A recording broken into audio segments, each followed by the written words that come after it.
नमस्कार, मैं हूं Amod Srivastava. Amazing thought, amazing message, amazing information की दिशा में आज एक कदम और आगे। आज के इस कहानी का शीर्षक है रिटायरमेंट, सेवानिवृत्ति। आपको यदि ये मेरा इस वीडियो अच्छा लगे तो लाइक करें, शेयर करें और लाल बटन दबाकर सब्सक्राइब अवश्य करें। साथ ही बेल आइकन दबाना बिल्कुल ना भूलें। आज के इस कहानी का शीर्षक है रिटायरमेंट। साहब रिटायर होता है, सरकारी बंगला, उसका हरा भरा लॉन, ड्राइवरों चपरासियों के साथ बिना नागा नमस्ते करने वालों की भीड़ एकाएक उनका साथ छोड़ जाती है। यह वह अजीब दिन होता है जिस दिन ये सारे लोग उनका साथ एकाएक छोड़ जाते हैं। हालांकि उनके जाने का दिन तो पहले से तय था, पर साहब को ये एकाएक सा ही प्रतीत होने लगता है। साहब हतप्रद होता है, पर टिमटिमाता है उम्मीद का दिया। पर फिर भी उम्मीद का दिया टिमटिमाता है, चूंकि वो हमेशा से यह माने बैठा था कि वह बेहद ज्ञानी और बेहद बुद्धिमान व्यक्ति है, बुद्धिमान अधिकारी है। दफ्तर चलना मुश्किल होगा उसके बिना। लोग आएंगे सलाह मशविरे के लिए उसके पास, मार्गदर्शन देने के लिए। बेचैन साहब उम्मीद भरी आंखों से ताकता है घर के दरवाजे को। पर बेहद अफसोस कि कोई भी उसके घर अब नहीं फटकता। रिटायरमेंट के बाद बेहद अफसोस की बात है कि कोई भी उसके दरवाजे नहीं फटकता। दुखियारी शाम के बाद फिर से उदास सुबह चली आती है। दिन बीतते हैं, हफ्ते बीतते हैं और फिर बीतते महीनों के साथ आस भी बीतने लगती है और एक गहरे विषाद की ओर अधिकारी जाने लगता है। निराशा के भंवर में गोते खाता साहब, निराशा के भंवर में गोते खाता साहब किंग कर्तव्य विमूढ़ हो जाता है, बेचैन हो जाता है। सुबह पढ़ चुके अखबार को भी दोबारा तिबारा और कई कई बार पढ़ता है। आस्था और संस्कार के साथ डीडी चैनल भी देखता है। चुप्पी साधे पड़े मोबाइल फोन को निहारता रहता है।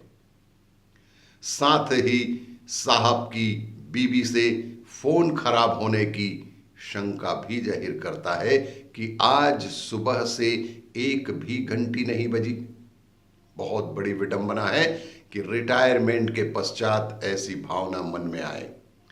मन पक्का करके पुराने साथियों को अपनी तरफ से फोन लगाता है और लगातार बजती घंटी को सुनकर बेहद दुखी होता है। कॉलोनी में, बाजार में, पार्क में, हर जगह उसे जैसे सन्नाटा ही प्रतीत होता है और आबादी में किसी पहचाने वाले चेहरे को तलाशने की वह बेकार की कोशिश करता है। पार्क में टहलते वक्त किसी पुराने मातहत को कन्नी काटकर किसी दूसरी पगडंडी पर मुड़ते देखता है और बेहद भारी मन और भारी कदमों से वापस घर लौट आता है। वह पाता है कि दुनिया उसकी उम्मीद से कहीं पहले बदल गई है। उसे ऐसा लगता है कि सारी की सारी दुनिया जैसा वह चाहता था वैसा बिल्कुल नहीं है और उसकी उम्मीद से पहले ही बदल चुका है। अब कार का दरवाजा खुद खोलना पड़ता है और शॉपिंग के वक्त बिल भी खुद ही चुकाना होता है। थिएटर के लिए लगी लंबी लाइन उसे हैरान करती है और ट्रेन में सफर करते वक्त अपना बैग खुद घसीटना उसे बेहद परेशान कर जाता है। बेचैन साहब अब मिलनसार होने की नाकाम कोशिश करना शुरू कर देते हैं। वे बेचैन साहब जिंदगी के इस पड़ाव पर अब मिलनसार बनने का प्रयास करते हैं। शादी मुंडन से लेकर 13वीं तक के हर न्योते की इज्जत करने लग जाते हैं। जो कभी किसी के सुख दुख में शामिल नहीं हुए, अब प्रत्येक अवसर पर जाने का प्रयास करते हैं। लोगों के मैयतों में पाए जाने लगता है साहब। हर जान पहचान वाले के जन्मदिन की बधाई देने लगता है वह साहब। आदत होती नहीं थी, बड़े साहब की कभी आदत होती नहीं थी, इसलिए ऐसा करना उसे अजीब लगता है। जाहिर है साहब की बेचैनी और ज्यादा बढ़ती ही जाती है। बिल्कुल जाहिर सी बात है कि इस परिस्थिति में साहब की बेचैनी बहुत अधिक बढ़ने लगती है। दुनिया को बदलते देख मन खराब होता है। वो पाता है उसके सामने याचक बने रहने वाले रिश्तेदार अचानक से निष्ठुर हो उठे हैं।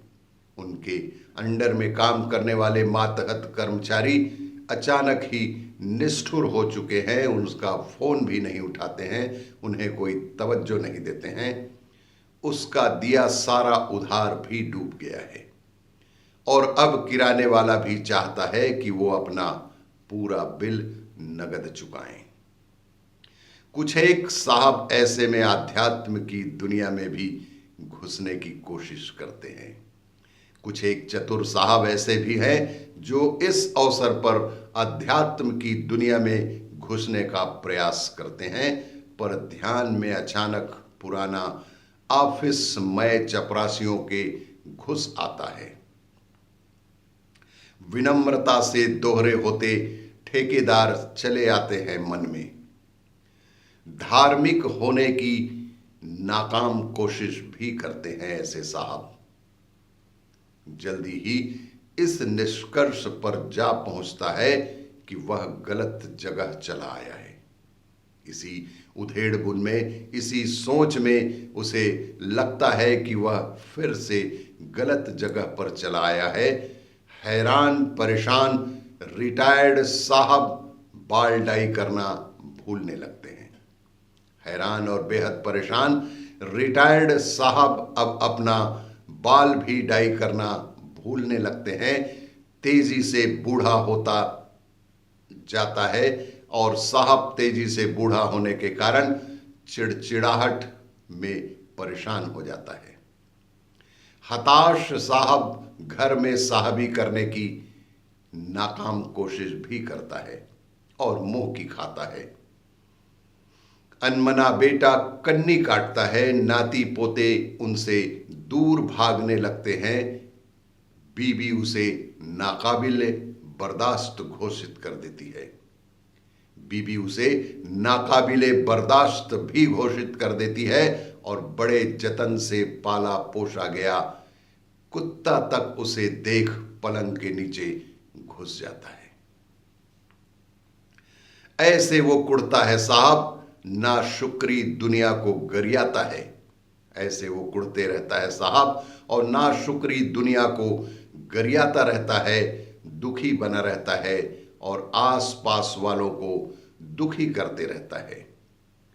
रिटायर्ड साहब और कर भी क्या सकता है। जब तक वह पदवी व पद प्रतिष्ठा में रहा, तब वह किसी को अपने से बड़ा मानने को तैयार ही नहीं था। प्रत्येक व्यक्ति को तुच्छ समझने वाले साहब की यही गति होती है। समय रहते रिटायर्ड होने वाले अधिकारियों से निवेदन है कि वे अपनी स्थिति को रिटायरमेंट के पहले ही कुछ इस तरह से बनाने लगे कि रिटायरमेंट के दिन के बाद उन्हें इस तरह की स्थितियों परिस्थितियों का सामना ना करना पड़े। अपने आप को व्यस्त रखें, मस्त रहें और प्रसन्न चित्त बने रहें। आपको ये मेरा वीडियो अच्छा लगे तो लाइक करें, शेयर करें और सब्सक्राइब अवश्य करें। धन्यवाद।